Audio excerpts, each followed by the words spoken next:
Welcome to Liturgical Shenanigans, a Wayfolk Arts podcast, with your hosts, Hannah, Phil, Jackson, and Maddie.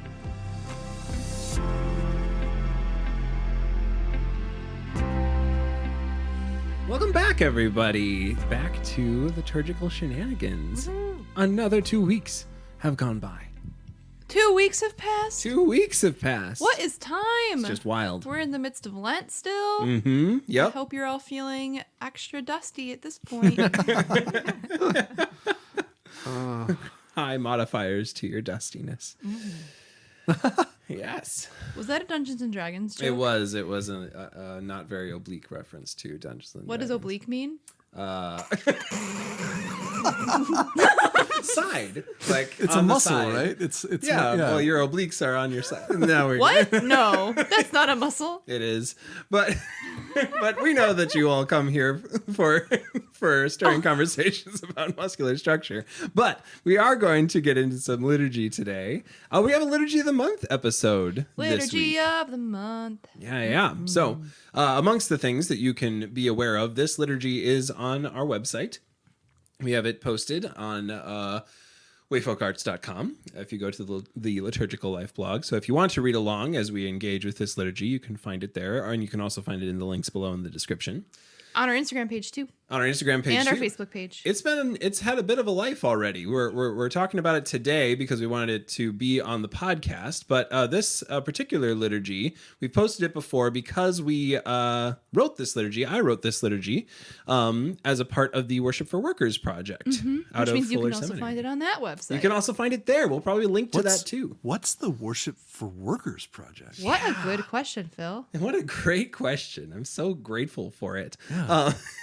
The project is a super exciting one. It's a project out of Fuller Seminary and in partnership with Porter's Gate around the Worship for Workers book, which I'll tag Hannah in here for a second. I know a tiny bit about it. So the Worship for Workers book came out, I think in 2020, co-written, hopefully I'm going to remember the two authors, by Corey Wilson and Matthew Kamink, I think.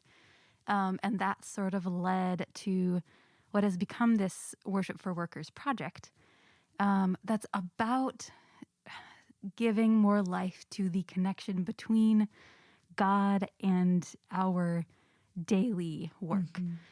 So what they're particularly interested in doing is having things in our weekly worship reference, feed into the daily work that we go about the rest of the week. So they want like people's occupations and acknowledgement of the jobs that we do throughout the rest of the week to show up in the liturgies, in the songs, in the rituals done on a Sunday morning, which is super, super cool. It's a big liturgical resource. They didn't just release an album. They released prayers, liturgies. Like it's a bunch of different resources that are being released on the website, which is super exciting. So it's free and you can use it in your worship services. Yeah, we'll tag that below too. Definitely take advantage of that because both. So we're a part of that project. We wrote a number of liturgies that are being released kind of one by one along with the songs from the project. But we were also a part of a whole team of folks who wrote a bunch of great liturgies for this particular project. So excited to be a part of it. Excited to have the chance to start sharing it now that the songs are getting posted and the resources are getting posted. So definitely check out the links. Also, yeah, Porter's Gate is just, it's so good. Yeah. Yeah, Porter's Gate is like its own project of cool resources for worship services and just spiritual life, and they're their own awesome thing. So you should go check them out too. Yeah, all over Spotify, all over the places where you get music. So definitely check all that out. And check out this liturgy, just to kind of self-plug a little bit. The liturgy that we're talking about today Well, I guess the song that this liturgy is paired with is St. Patrick's Breastplate, which, if you know that prayer, it's an ancient prayer. We'll get into just a little bit about it, tied to at least the legend or the character of St. Patrick. And it's a prayer that kind of calls into life or into your remembrance the truth that Christ is all around you, and trying to remind yourself through the day, no matter what you're going through, that Christ suffuses all things around you. And so I wrote this kind of recontextualization for it. I'm excited to get to share it with you. We'll talk about it on the podcast today quite a bit. But yeah, just trying to reimagine it a little bit. I named it the Waiter's Apron instead of St. Patrick's Breastplate, and kind of framed it a little differently. So in a way, we're talking about two liturgies. It's true. That's true. Are we going to link the St. Patrick's Breastplate liturgy as well? Is that a free rights? Public For domain. sure, That's yep. what I mean. Probably. Public domain. Yeah. It's an ancient prayer. We can definitely post a link to it on the bottom. You can also feel free to avail yourselves of the Googles, and Yes. it's definitely Google is findable. free. It's so Google good. is free. It's so good. Is it? Yeah, that's true. It's not free to someone. That's a different podcast episode. Phil. Jackson, is there? How can we prepare ourselves to listen to you well? Yeah.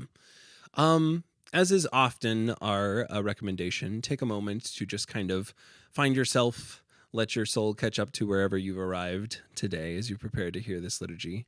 And perhaps I'll recommend, especially for this liturgy, and in a world where you would use this to kind of prepare for your day, gather your things that you need to start your workday, whether it's keys, whether it's your wallet and your coat, get your shoes on, and then just take a moment to either engage this liturgy or listen as I read it in the coming moments.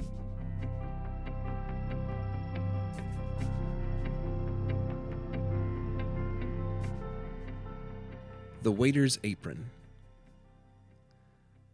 I hold close to my chest today the resilient name of the Trinity, the 3 in 1 and 1 in 3, in whom I am both finding and being found anew.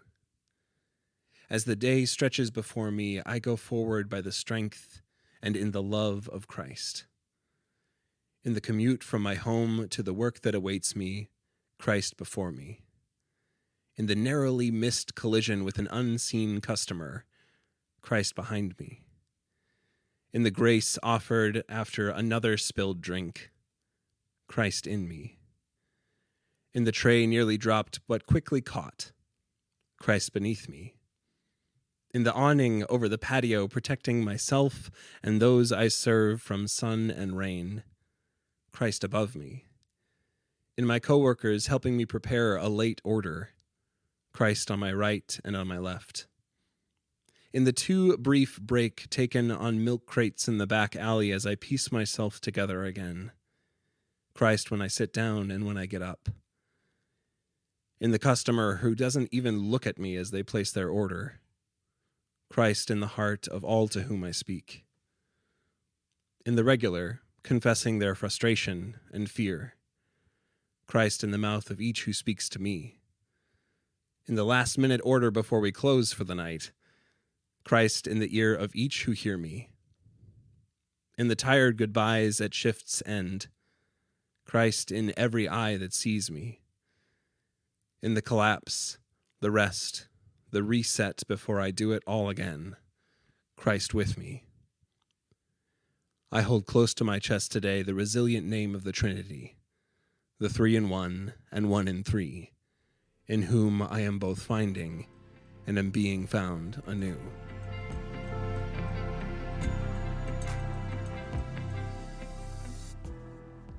Thank you, Jackson. I can hear the collective oof of every food service current and past employee. Yeah. Ah, Yeah, I said in my post when I did this on the Instagram, I was like, I've been in the food industry. I've been working in the food industry. I'm currently working in the food industry since before I could maybe fully legally be allowed to work in the food industry. Same. Yeah, and if there was ever a job that is in need of a reminder that Christ is consistently with you, no matter what you're going through, no matter which interaction you're trying to see Christ in. It is surely the job of food service folks. Yes. It's a unique form of abuse you suffer. It's true. Mm-hmm. And I don't say that, I mean, it's funny, but like truly customers can be abuse and the industry itself. You're underpaid and overworked. Yeah. The tip system is so complicated. Yes. For everybody, for the consumer Yeah. and for the worker. And few jobs require that sort of repetition, where you know you're going to have this type of conversation. Where I mean, as I was trying to pick these images, I tried to pick some of the most resonant ones, and I picked them because they're ones that I have just like over and over again. Yeah. Like you know when you have that interaction with someone that you'll have another chance to have that same interaction again.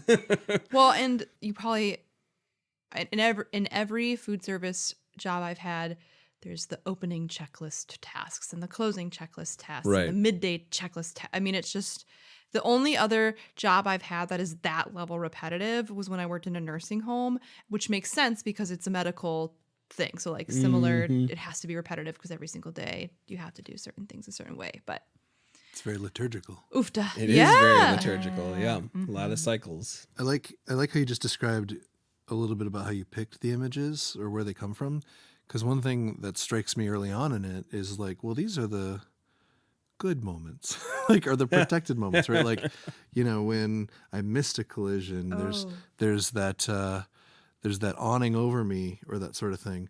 The grace after the spill drink, not the spill drink, but the grace after the spill drink. But then as it goes on, there are things like, and the customer doesn't even look at me as they place their order, which, like, so it does.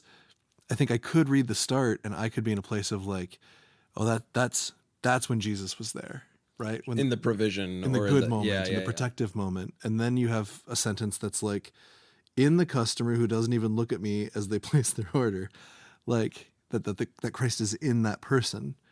And I don't know. I wanted to invite you to chat about that. What does Christ's presence mean in this prayer? Mm-hmm. I think that one stands out. The moment on the milk crates stands out, and then the other one is the order that comes in right before you close. That there isn't really a and it's all better. Like those moments are awful. They're really hard in those sort of situations.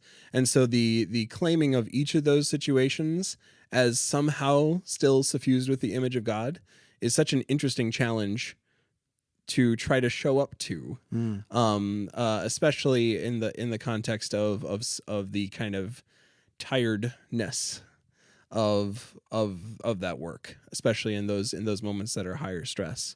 So it's interesting to hold both the challenge of that and also the grace of that, in that the one who knows what you're going through is in that moment too, even if you're in this moment of misconnection with a customer or overextension with yourself. Christ is still alongside you in that moment. Which, to resonate a little bit with the historical side of it, is a lot what the original prayer was about. It's a little too robust of a prayer to get fully into in this conversation, but it is all about kind of a really vernacular take on what someone needed in that time to go about their day and interact and try to be reminded that their work was supported and only able to be accomplished through the presence of Christ in them and around them. What I like about your version of this is I want to use the word mundane, but I also feel bad using that word. Sure. I don't mean it negatively. Yeah. But it's I think oftentimes when we talk about Christ being with us as desperately almost as this prayer does, it's when something truly horrendous has occurred. Christ's presence is also just as important in the day-to-day routine repetition service industry jobs are hard. Yeah. Working is hard and exhausting. And I like that this kind of validates that exhaustion, frustration that service industry people feel on a day-to-day basis. I'm checking in with myself about this because of how my brain framed it, but Christ's presence is important in those moments, and our presence. This feels to me, and maybe I'm adding it to it or projecting it on it, but it feels very invitational. That in the noticing of Christ, there's an invitation to be present myself, and in the crappy moments, I don't want to be present. I very want to be gone. Right. I want to get to the end of the day. Like one of my kiddos and I have this thing, like when we're going to do this thing we don't want to do, we time jump. And the way you do that is you blink really hard and like, all right, we're skipping over the next bit. And then, and then later on after we blink again, we're like, we have all these memories, but we didn't really do it. I love that. And it's fun and it's tongue in cheek and whatever. And, we're invited to be fully present in the way that Christ is present. And so that's something that I read into this, at least if it's not, I think it is there, but like there's that brief break and being present in that break. The milk crates as I piece myself that last order, I could just be like, again. oh my gosh, I just got to get through this. My brain is already home.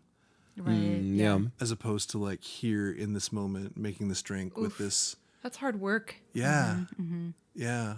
That's why some of like maladaptive daydreaming is incredible for some of us. If you don't know what that is, I don't know.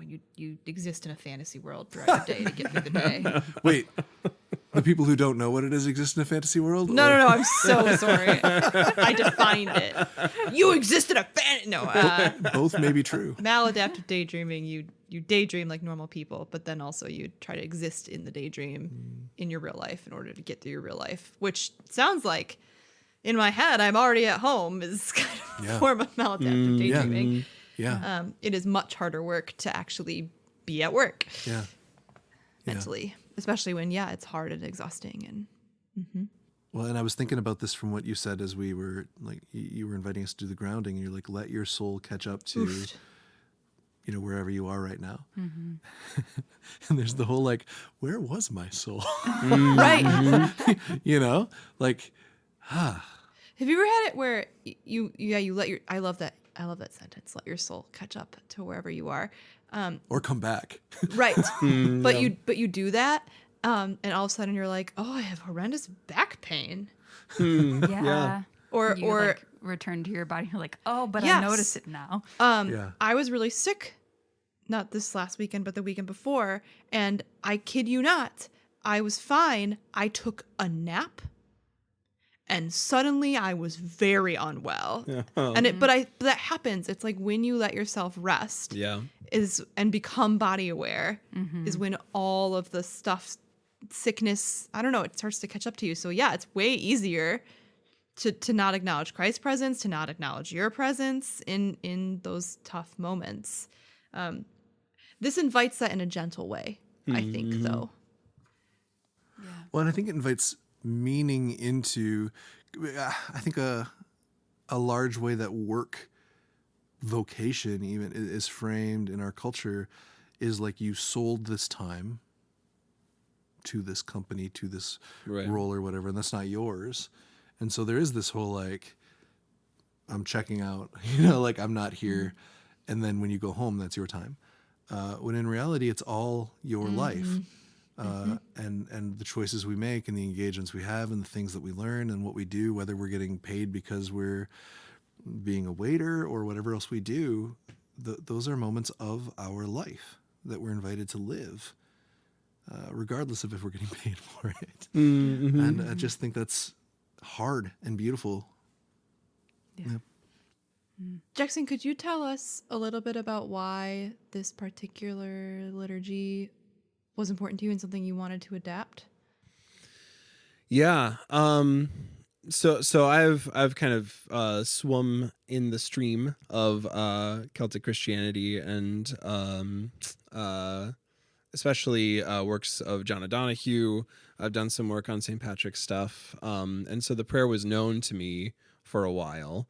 And when I saw that it was one of the songs that Porter's Gate and the folks there who partnered on the song were going to do, it was really exciting that they were doing a setting for it. It's a really beautiful setting. Definitely check it out. We'll probably link to that as well. So many links. So many links. But I have the kind of repeated lines of Christ in me, Christ on my left and on my right, Christ all around me, Christ above me, Christ below me is a really has been a really important liturgy for me. It's one of the big prayers of the Celtic Book of Daily Prayer, and I pray through that series quite often, and I think it's just especially for someone who tends to be able to do what you described, Phil, of just kind of show up, do the job pretty well, and not there's that Enneagram 3 again. and not feel anything in association with it. Yeah. Again, the Enneagram 3 thing of just being able to be like, yeah, I can show up and I'll check out for the next couple hours. Everyone will be glad that I was here, and then I'll go home and Right. It's like being able to do a good job without being present, Exactly. like emotionally, mentally present. Sometimes it's the only way to do a good job. Well, that's true. And then sometimes you meet a task that does not allow you to do that.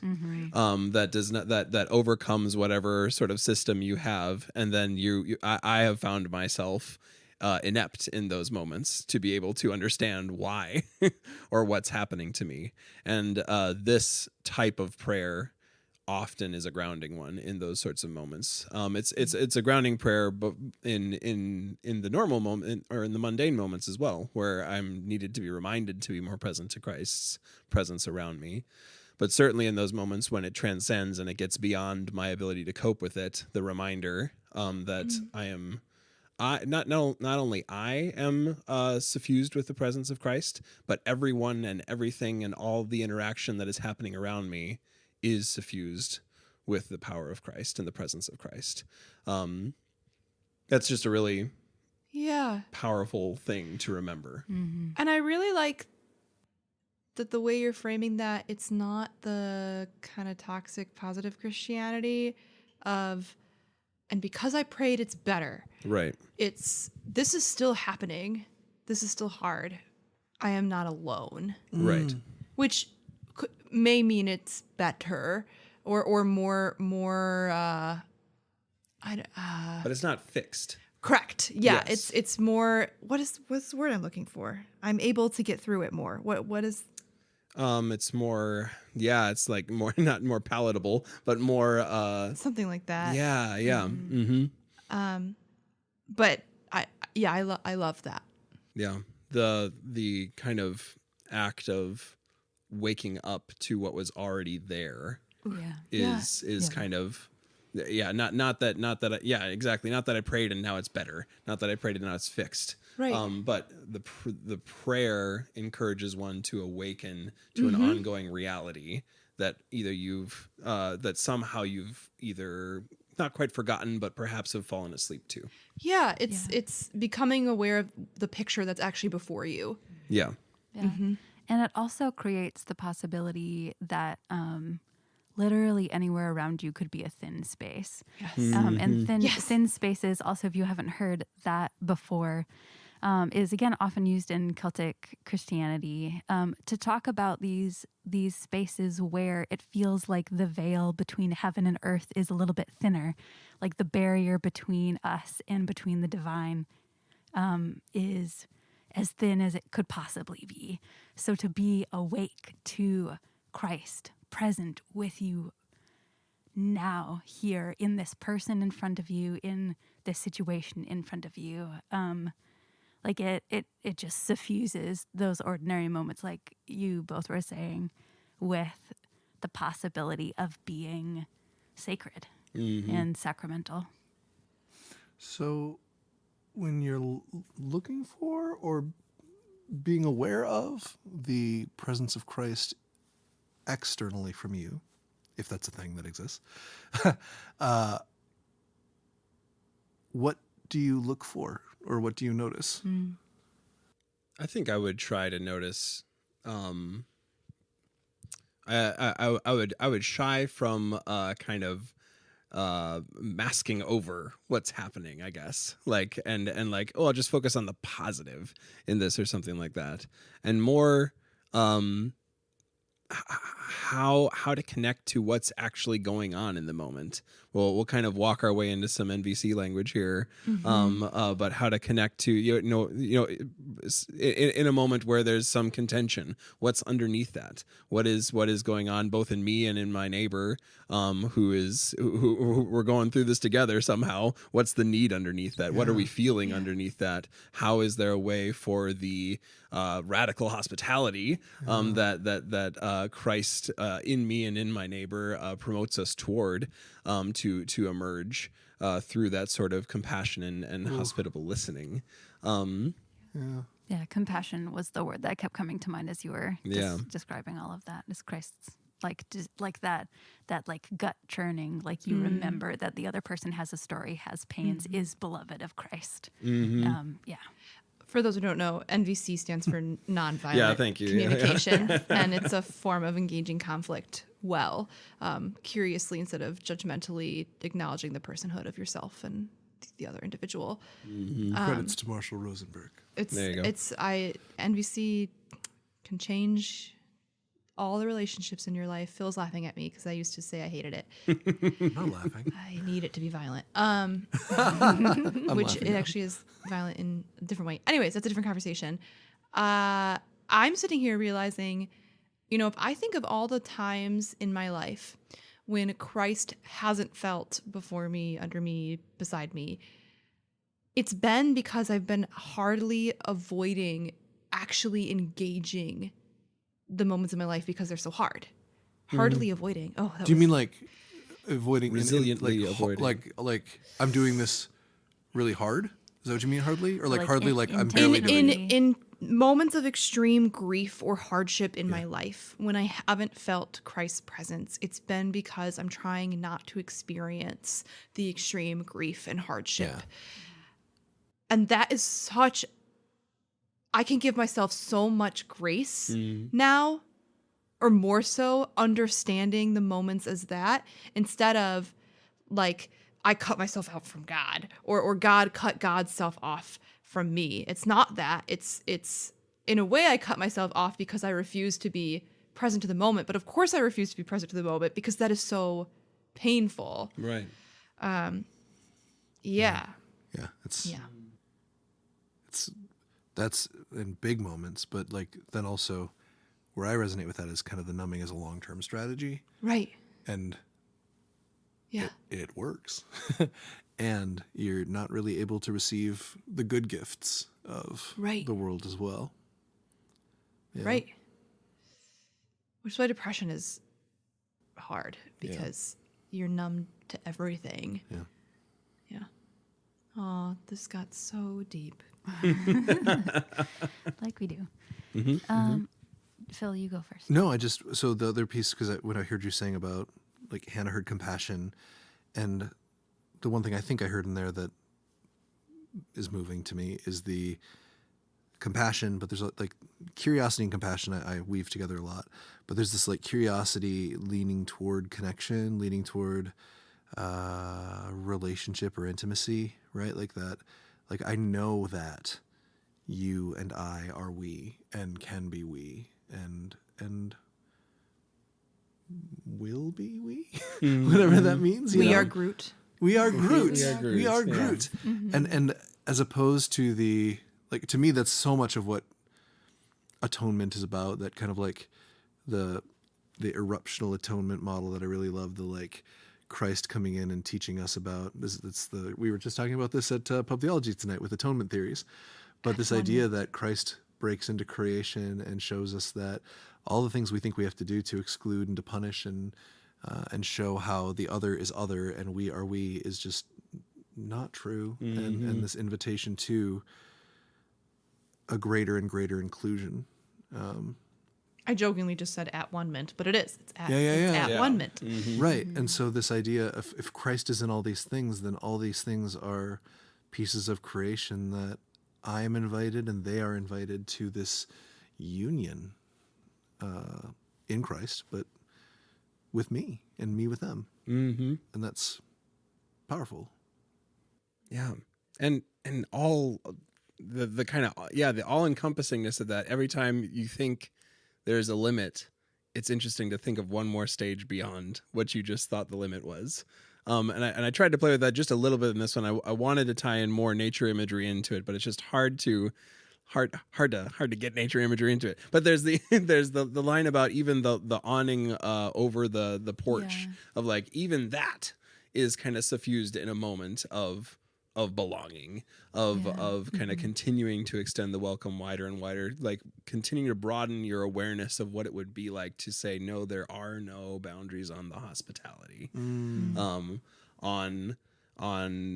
who belongs, on who Christ is in and around us. It's just I love that constant moving wider and wider of that kind of hospitality and welcome.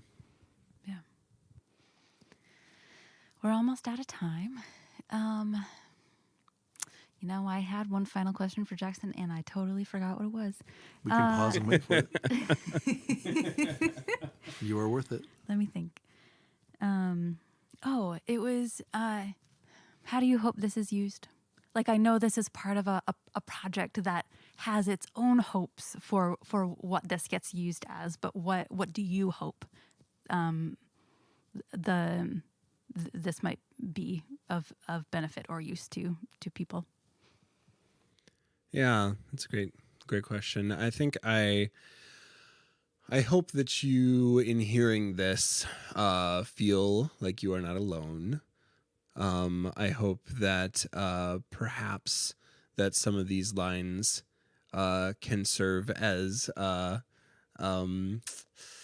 alarm clock sounds like such an abrasive thing, but a little moment that you can push the snooze on and ignore it. But one little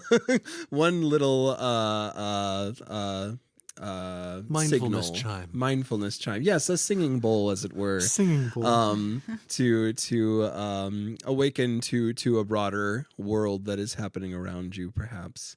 I hope too that it is ultimately a form of grace to yourself, to the customers that you interact with, also to the coworkers that are also in the exact same boat as you every day.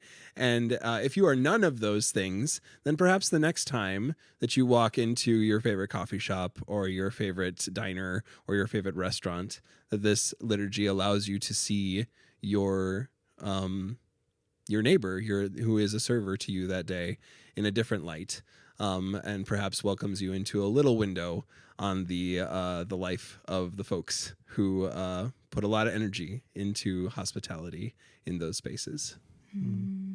That's a beautiful vision. It's a beautiful image to end on. Mm-hmm. Would you read it for us one more time? Of course.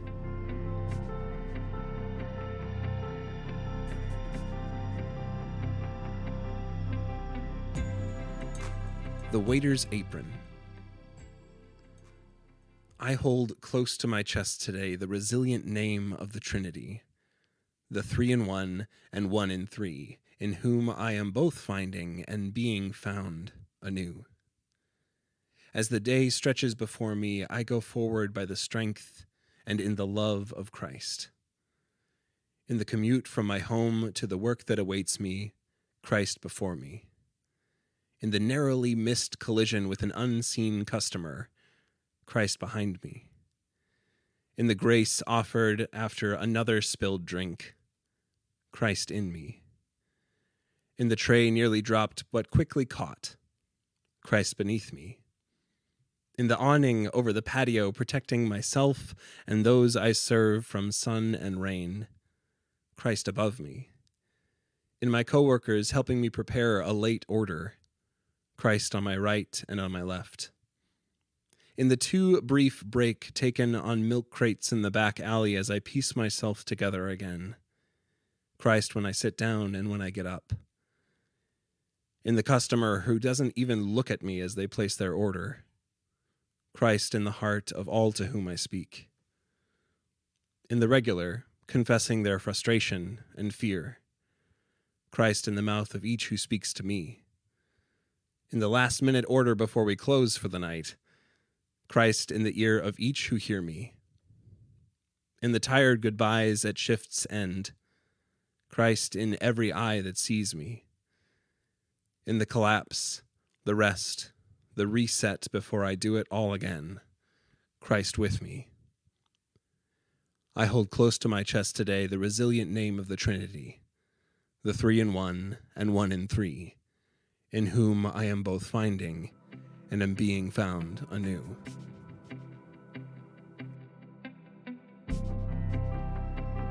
Thank you for tuning in to this conversation on Liturgical Shenanigans. If you enjoyed this conversation, please share it around to other people who you think might enjoy it as well. We are on Facebook, Instagram, Twitter, all the places. You can find us at the username Wayfolk Arts. And if you're looking for a way to get involved with the show a little bit more, head on over to patreon.com/wayfolkarts, where you get to hear more of the show and get access to a bunch of other patron-only posts and things like that. Thank you all for tuning in. It was a delight to spend some time with you. We'll see you in 2 weeks.